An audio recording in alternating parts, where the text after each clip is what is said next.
Hello, everybody. Welcome to the Energy Newsbeat Daily Stand-Up. My name's Stu Turley, President and CEO of the Sandstone Group, and today is the day after Memorial Day, May 30th. I hope you had a fantastic day.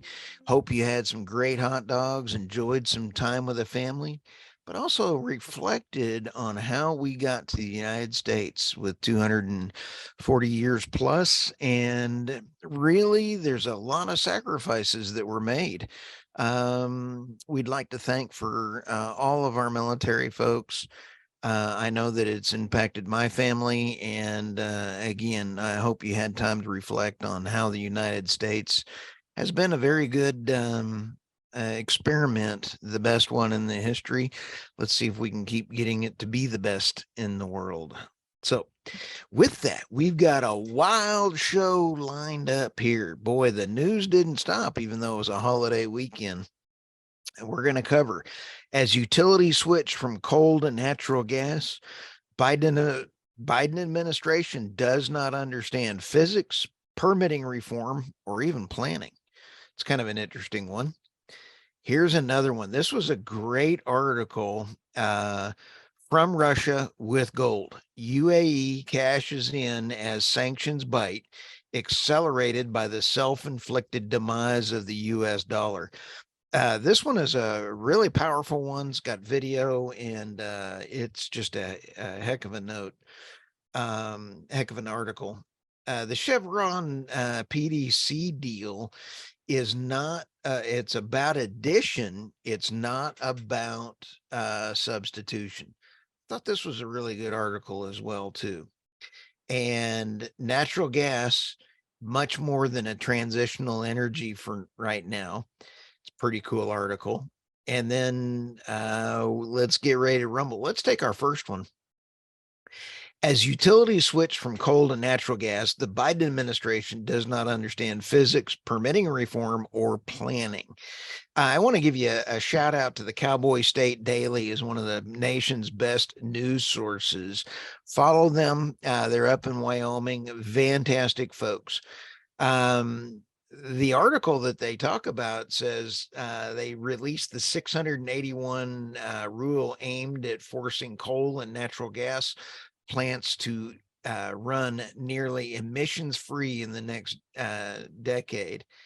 They're not planning for retirement on these, and it's in an orderly fashion, and the consumers are going to have to pay for incredibly high energy cost. And I don't know about you, but I'm not sure I can afford 6 or 7 times higher. If the rules become finals, this is out of the Cowboy State article. If the rules become final, most of Wyoming's electrical grid will need to run almost entirely on wind and solar. Trying to create a reliable energy supply running on intermittent sources will be extremely difficult and costly.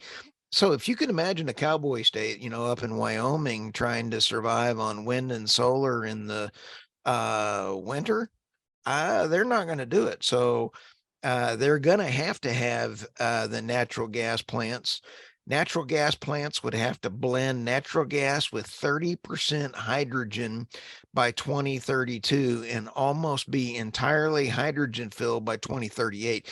There's a lot of things to even think about when you're talking about creation of hydrogen, putting them in the same pipes. You can, but hydrogen is a lot smaller molecules and can get out of cracks that natural gas can't.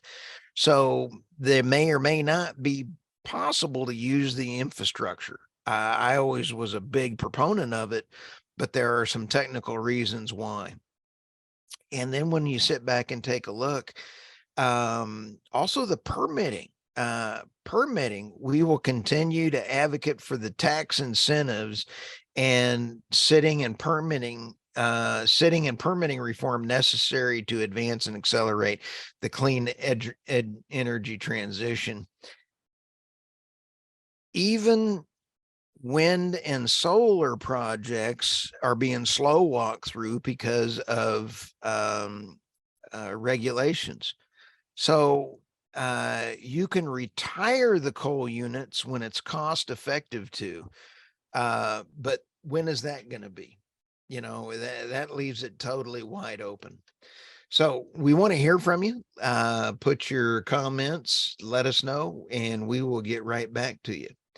This brings up natural gas much more than a transitional energy right now. In EU, they're having what's called the Great Gas Debate, and it's not like what I had in college with my other roommates. The commission's decision drew criticism from staunch environmentalists. They believe that gas burns only 50% cleaner than coal. It is greenwashing it to call it sustainable.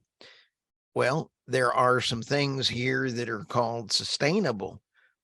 It's not sustainable in wind and solar if you can't keep funding it and it's not economically feasible. So is wind and solar economically feasible? It's broken the finances of the world. It's not sustainable at this time. Will it be eventually? Yes, I think so. Is it current right now? Not under its current technology. There is no question that gas is not climate neutral and it produces some CO2, and methane leaks can occur when extracting and transporting gas. But gas is still cleaner than other dependable energy sources. Hey, natural gas is the reason, according to the United States EIA, for the significant decreases in the pollution emitted in the United States.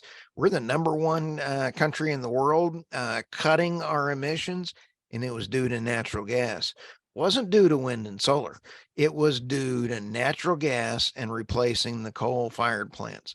You cannot replace the coal-fired plants by putting in intermittent wind and solar unless you have other natural gas or nuclear. Nuclear is not going to be an option for years. So anyway, let's move on over here to the Chevron PDC deal. This was a big purchase. Chevron PDC deal about addition, not substitution. I found this one really, really a good article. The transaction is a $7.6 billion all-stock takeover of Denver, Julesburg, the DJ Basin Specialist PDC. The deal is $7.6 billion. 6.3 billion of Chevron stock issued to PDC shareholders and 1.3 billion in assumed debt. It's pretty slick. But what are they getting for that?